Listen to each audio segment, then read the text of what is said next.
மகளிர் உலகக்கிண்ண கிரிக்கெட் தொடரின் அரையிறுதிச் சுற்றுக்கான வாய்ப்பை பாகிஸ்தான் மகளிர் அணி இழந்துள்ளது. தென்னாப்பிரிக்கா மகளிர் அணிக்கு எதிரான இன்றைய போட்டியில் தோல்வியடைந்ததைத் தொடர்ந்து அவர்களுக்கான அரையிறுதி வாய்ப்பு இழந்துள்ளது.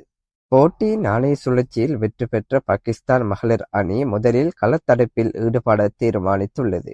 இதன்படி தென்னாப்பிரிக்கா மகளிர் அணி முதலில் துடுப்படுத்தாடி வந்த நிலையில் போட்டியின் இடைநடுவே மழை காரணமாக போட்டி 40 ஓவர்களுக்கு மட்டுப்படுத்தப்பட்டது. இதற்கமைய தென்னாப்பிரிக்கா மகளிர் அணி 40 ஓவர்கள் நிறைவில் 9 விக்கெட்டுகளை இழந்து 312 ஓட்டங்களை பெற்றுக் கொண்டது.